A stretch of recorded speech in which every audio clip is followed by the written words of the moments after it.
Because we finally might see something other than a win for the Chinese. Welcome back to the competitive AoE4, folks. King of Dry Arabia series, elimination series between Dumu and Louis MT. Dumu now pulling out the most powerful tool in his arsenal, the HRE. Louis on the other side, a rising star, but one that recently just got shot in the kneecap here, the Abbasid dynasty. Curious to see what Louis got in mind here. In fact, when I look back at the draft, did Dumu bait him? You know what? I think what happened here is that this was a 50-50 coin flip. So, Dumu fall back up against the wall. You had two choices really to get you out of the hole. Two powerful choices, HRE or Roos in his draft. I think this was a 50-50 play by Louis because I actually think Abbasid does really well against Roos. You can kind of mirror the TC booms and you get into that mid game all cozy-like, right? And if you scale into the late game, I think Abbasid can handle the Roos quite nicely. They've got a lot of tools in their arsenal that make sense for that. Better so than when you're up against HRE. Because what Abbasids tend to hate is paced civs, fast-paced civs. Ones that have timings around these tech ups. Because you can't really mirror that. And without fishing, you can't really block it from an age behind with things like Camel Archer spam. So I think Louis has a really hard game on his hands. And I don't think this actually changes much about that fact. Military wing coming in, I don't think is going to help much against what is likely going to be a big feudal commitment coming out from Dimu. And what is up? Big shout out there to Joke Bear. Appreciate you, mate. You commit to 6 months in advance, now up to 14 months. What an absolute gem. 2TC. I don't know. Wait, do you really go 2TC here? Actually, yeah, because you know it's going to be 2TC on the other side, right? That makes a lot of sense. It's going to be like a long feudal. And the cool thing about this is, sure, you know, you have fresh foodstuffs, which makes your 2TC for Abbasid very efficient. But the HRE is able to gather the stone really quick if they need to, and they can also just bolster up. I don't think you go to this as a default action, by the way. Like, you already have a 40% better economy of Aachen. So, like, playing into military could make a lot of sense. But the Aachen, I guess he didn't have another choice for gold, right? So, like, ooh, does that clip? That might be in range of the second gold. If so, that's a big deal. No, dude, I'm living in La La Land. That's tiny. Okay, immediately over onto the wood, though. Yeah, so, folks, this was simply about buffing the gold. Although I think maybe Ben could have gotten away with an extra tile across to buff the wood line deeper while buffing the gold. So it's a little bit unfortunate. He maybe... I don't know. I like to imagine he would have tested this, but like, where's the extra tile? It's like there, right? I guess it would have only buffed about 6 villagers instead of this one, which will buff like 10 to 12. That's important because it means if Dimu feels pressured and he needs an out into castle, he'll be able to rush it very quickly now.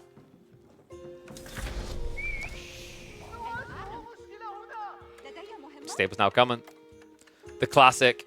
Remember, the cool thing about doing military wing here is when you follow up with stables, you have every single unit type counted within basically 40 seconds of the age up. And you only commit 150 wood in terms of buildings to do that, right? And then 240 resources in units to do that. It's a pretty damn good deal. That's the whole logic behind the military wing play. I still do wonder if it would have been better to maybe play a bit more greedy here. I don't want to say eco wing. Maybe culture wing could have made a lot more sense. I'm trying to figure out if you just are forced to do this, but I'm not convinced you are. Dimu does admittedly have a very questionable archery range location. He wanted to keep room for all the Aachen farms later on, but this is way too aggressive. Like, there's a risk that Louis just camps here and hits your archers when they come out. That being said, it looks like he was just a second or two late. That's a big deal because if Dimu took too much damage on the first 2 archers, he wouldn't be able to immediately attack you with 3. He'd have to wait for 4 or 5. And that would buy time for the horsemen as well as a really good TC to come out.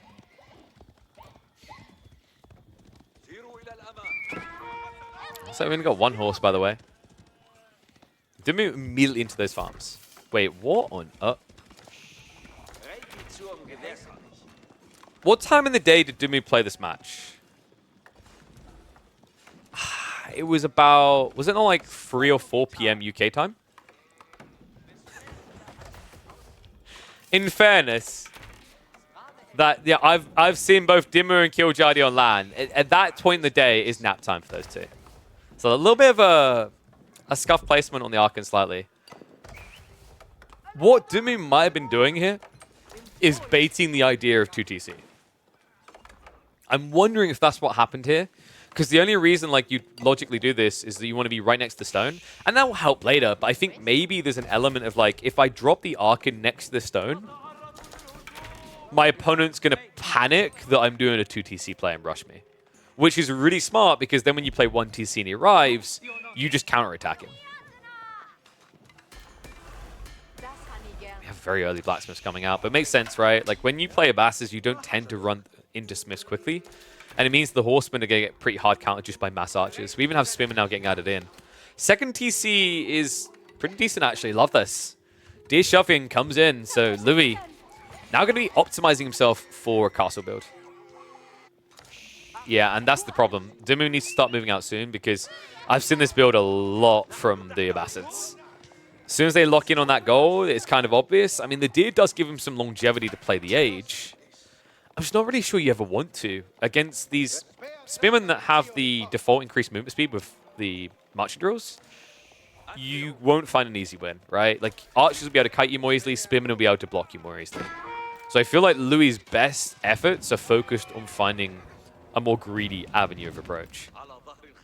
I say as he drops the third stable. All right, screw the greed. This man has one thing in mind and one thing only. See, Louis MT, from a very young age, he doesn't know how it got into his life, but he used to hear this song play in his ear all the time, and it stuck with him since he was a kid. Don't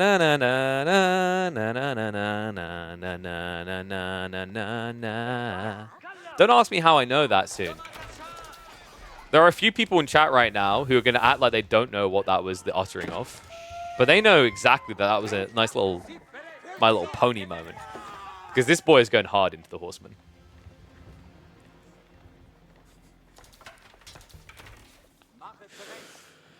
Oh, and Dimu, I think he might be leaning a bit too hard into archers right now. It's tricky, right? Maybe if you can find the exposed eco, it's worth it because you have that extra movement speed to run them down. And well, Wheelbarrow is coming through, but the timing might be awkwardly off by just a few seconds here for Louis. Archers now reveal themselves. Louis needs to move away quickly. But there is no moving away quickly. Not when you're missing the Wheelbarrow like this. Great hit. Dimu just milking it for all it's worth as he will take out all the berry workers and 3 of the wood line. That is huge. Doesn't quite get the final one there, but that is still now a 3 eco lead against a 2TC build. Dimu, it does come at a cost though. Scout goes down. He's playing a little bit blind, but we now have men-at-arms starting to be added in. And Gully, the reason you don't remember that tune is because your childhood was 2 weeks ago. You're still in diapers, bro. I'm appealing to the average age demographic of 30 plus in Age of Empires. Most of them will know what that song was. Willingly or not.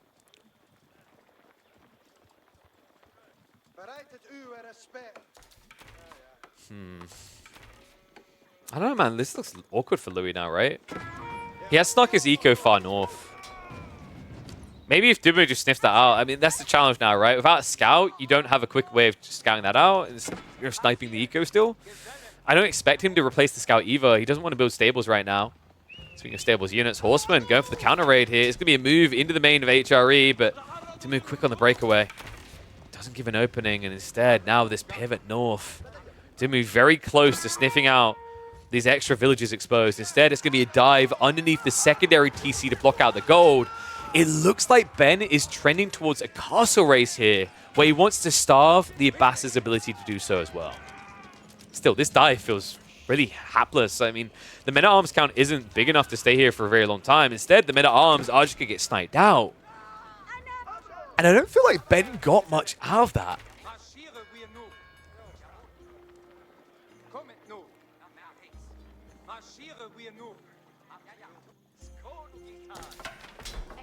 We don't really have many men-at-arms coming either. Farm count is reasonable at 10, but not out of this world. He's doing a good job of kind of just containing Louis at this point, right? Like, I actually think Ben is playing this quite well. I think 1 or 2 of these dives were overzealous. And that is important, right? Because every minute you kind of get a little bit too ambitious with dive, you don't find enough for it, Louis is going to continue to inflate his eco lead. It's almost like Dumu got too much damage done with the initial raid, and now he's not finding as much value in a trade when he dives each time. It sounds very weird, but it's a thing that actually holds up quite factually true in a lot of games, right? So, like, coming from Dota 2, this used to be a thing. If you've killed a guy 8 times already, and he has the lowest net worth in the game, it's not really worth killing him anymore because he doesn't give much gold. He gives practically no XP, and you could be doing so much more with all your efforts right now. You're so far ahead, you could be doing more damage elsewhere. And I think that's something you have to be very kind of cognitive of here if you're Ben, is like, you know, you're pretty far ahead. Is it now worth more to, say, go Castle Age instead of continuously trying to dive this base with a feudal army?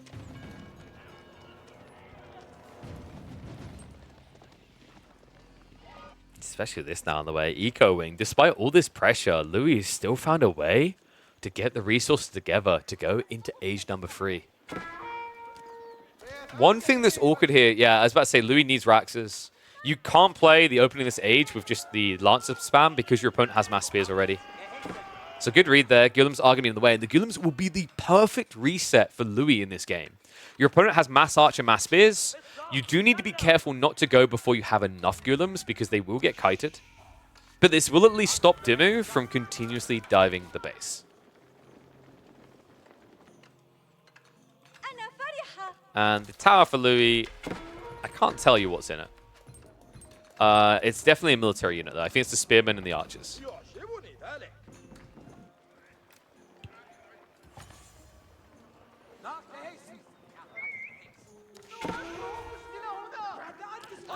Louis is just distracting a lot here. Dimmu finally going to realize what's happening, surely. He's wrapping around the east side now.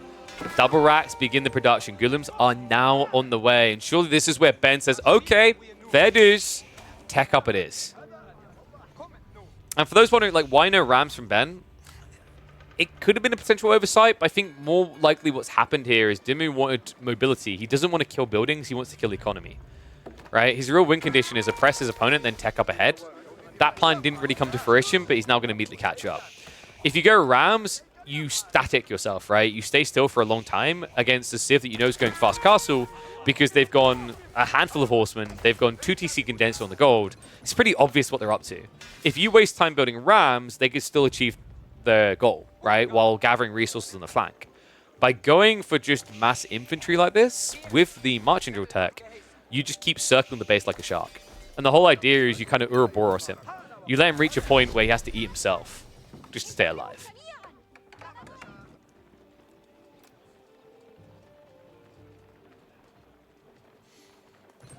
And a reminder people, this tower does not have 4 villagers inside it, unless those villagers have got handguns. No, there's 2 archers, 2 spears inside there. You can tell if there were villagers inside an outpost by the top bar here, because there's no snooze alert. There's no idle villagers. Well, Lord Temp is going to be a fluff there. Louis able to intercept. No relics coming home right now. And also Lance is camping in the right locations at the right time. Louis. Wait. He's slightly out of range right now. He might be distracted. Guillims are chasing. Relic. No. What? Louis, that was almost genius. His positioning here with the Lancer, but instead he's distracted as he dives in on the east side of the base. So one relic is at least coming home for Ben. The whole army might also be coming home for Dimmu. I don't think he can hang out here much longer. Guillims now engaging. A double strike should make it an easy peasy win for them. Spearmen do start to flop dead. Yeah, and these are only hardened spearmen. They never got upgraded. The veterancy has at least come in the archers, but I'm starting to wonder what for. Doesn't really feel like it's been that worthwhile for him. Maybe a bit more justifiable over here. Is at least finding some extra villagers to chase down. But this is a trade on both sides, folks. The horsemen, the lancers, they went in. You can see by the worker kill count, it's not just Louis now losing villagers in this game. Ay. Dimmu might be losing more. Another lancer creeping in now. The nice thing about these rotations is he's kind of counting the relic count while also hitting the economy. Moving in again. No textiles there either. And a slow reaction coming out from Dimmu, who's distracted by these Guillim chasing him. In fact, Ben... Oh my god, dude, he doesn't know. He's not getting pings right now. There's no ping coming through on this. Well, Crossbow's finally going to be able to address it, but that was an expensive loss there. 4 more villages going down, and these are HRE villages worth their weight in gold. I think we're going to see a switch soon from Louis. Gulem's now coming into the men-at-arms spam. His problem, Heavy Maces is on the way, so Louis is going to need to look to a new unit comp, and it looks like crossbows are now on the way. In the meantime, the army is on the way south side. Villagers will have to garrison up, but there's 19 villages out here. That's too many. 9 overflowed here and exposed. They are going to get chased down. In fact, wait, that was more than... what? I think that was 11 villagers. Too many in the area. So good hunt here. However, Louis has been 2TC for a while. And you can see the impact it's had here. He's still ahead by 15 villages. With the Golden Age effect as well, that does offset some of the power of Aachen Chapel. Yeah, Louis is ahead. Like, if we look at the numbers, is that raw true? Apparently not. It looks like Dumu has a little bit more pumping for him still right now.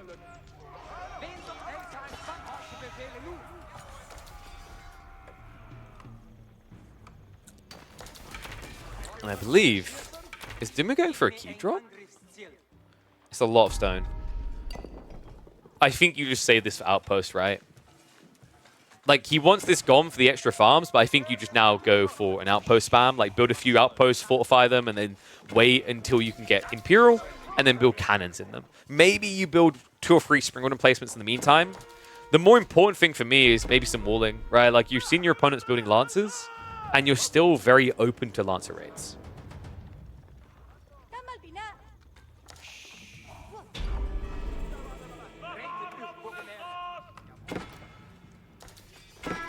It's starting to feel like this one stone outcropping made the entire game weird. In so many ways, right? Like the farm placements being off in this area, the blockers here as well. And now it looks like we have a move coming out. This is oh my god, it's an offensive keep drop. He's trying to take away the berries right outside of Louis' base, but we're getting even more ambitious than that. Okay. I think it's fair to say Louis most definitely got in Dumu's head with game number 2. This right here is a direct middle finger objection to what Louis done in those last 2 games.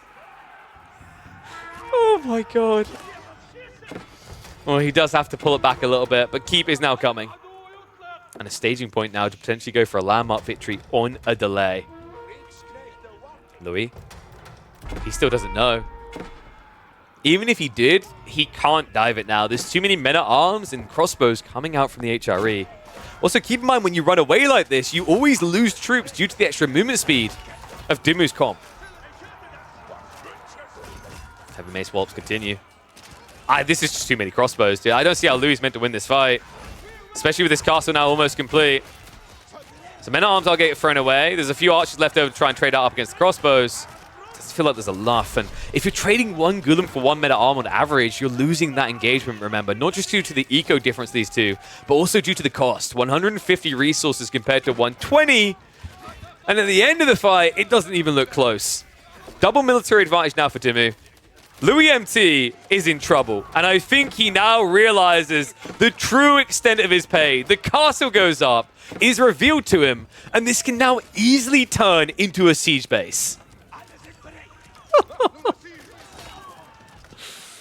I don't think Louis got this anymore. Crossbows even going to be able to intercept the build-up on that siege workshop. Way too aggressive on the location from Louis. Dumu behind this. How much did he get in the end? He got 2 sacred sites. We've got 3 sacred sites, 2 relics locked in.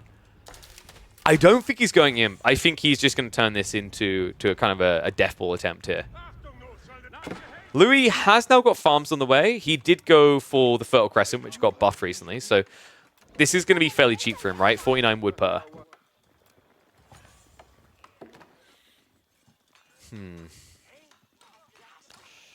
I'm just not entirely convinced that this is a big enough lead for Louis now. It's a lot of passive gold coming from Dumu.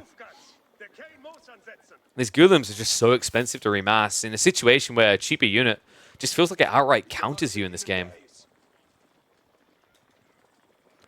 I'm a little bit surprised that he's prioritizing the melee attack techs over the defense melee techs. Just because you are up against Gulam spam, right? Wait, why is the Moss... No. No. No. Okay, we're in a game where there's a slight advantage for Dumu that's about to become an overwhelming advantage. He needs to address this ASAP. Crossbows have peeled off. A little bit of a weird offering given by Dumu there. A nice kind of defensive option for Louis. However, with the crossbows coming back here, if he just targets this down, Louis pretty much throws the game away. I think Louis needs to build an extra mosque here. It feels sucky to have to do, right? It's a 200 wood building, and then you have to get another monk. But if you don't, the ramifications, the repercussions of that are so much worse. Crossbow men at arms moving in again. He's going to have to skirt this away. I like this actually from Dumu. What he's doing is he's shifting out of range of the backline of Louis to try and engage the Gulam afterwards. Second wave is now coming in. That should be enough to break this Louis. Oh, my dear friend, I believe you may have made a slight whoopsie here. And a generous donation to the Benjamin Foundation. Damn, that's wild. Prelates with the head patting as well. I mean, crossbow count is seeing a, what, 15 versus 12. This is just not sustainable right now for Louis. In the meantime, he's also side investing resources into trebuchets to address the castle. That means less than the defense over here. The only downside for Dumu right now is, of course, he has to run across the map. The upside, of course, marching drills. Gets your infantry here so much quicker than any other civ. This is such a slow and painful death, man. Because you know it's going to happen now. It's undeniable. You don't have the economical advantage to reboom an army quick enough to stop this, right? It's already down to half HP. You have at least wiped out the men at arms. But more farms are needed in the interim, right? And that means less resources going into active unit production.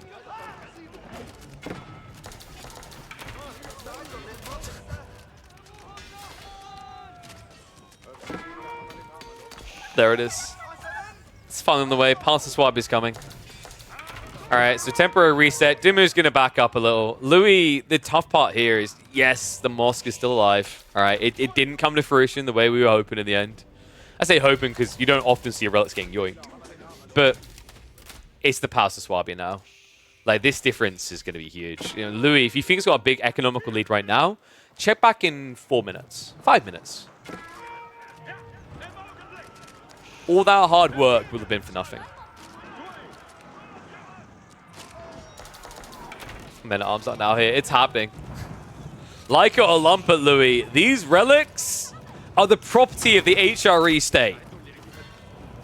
They're about to be returned to their home. 3 prelates, the perfect number weighing for a big old heist here. Louis MT is about to be against a 5-relic Imperial Age HRE.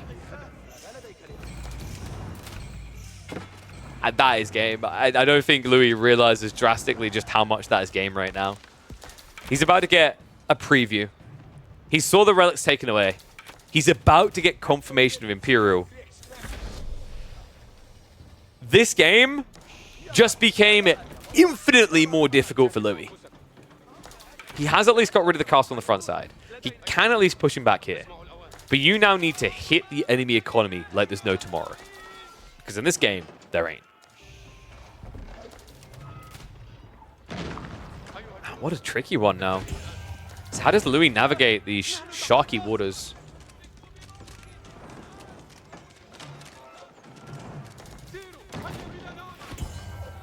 I mean, the other problem is he's not brute forcing the Swab because he has to brute force the Sacred Sites. Can we just highlight how absurd it is that Dumu went Imperial, got 5 relics, and almost gets a Sacred Site win as well? Just process that for a second. Also, love to see this bug back. That's not intended behavior, guys.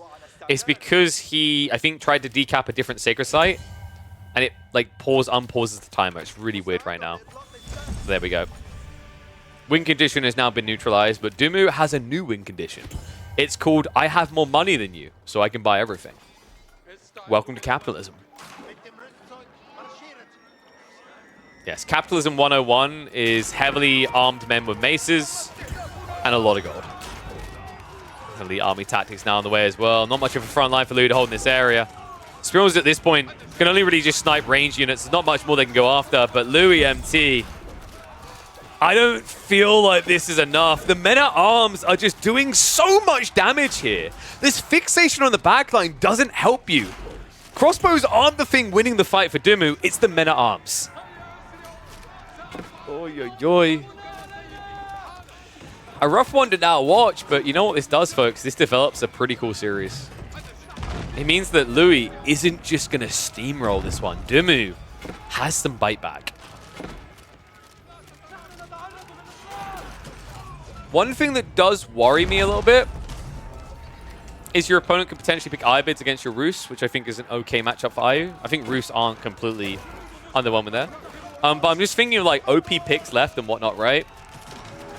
Like, you know, Louis already expended his OP picks. The clearest, most OP picks other than the Ayyubids. Meanwhile, Dumu, I think, has really burnt his. He's already used HRE. He's likely going to be using Rus next game. Then we get into muddied waters. Like, if we go into the final picks, we're talking about things like Chinese, Zhone, Ottomans, Yuji for Dumu. Then Louis, he's got Mongols, Japanese, Order of the Dragon, and French. I'm a little bit worried for the way this draft plays out if it goes full 5 games. But for now, Dumu's main focus is going to be back on the board. That's what matters most, right? You've hemorrhaged enough already. You've now stemmed the bleeding. I feel like it's now just a matter of moments before Louis finally concedes the obvious. Don't you just love Palace of Swabia? I'm noticing a lot of kind comments about Palace of Swabia. One's if you guys absolutely love the Love Hotel. Two's if you think they should increase the room prices in this hotel.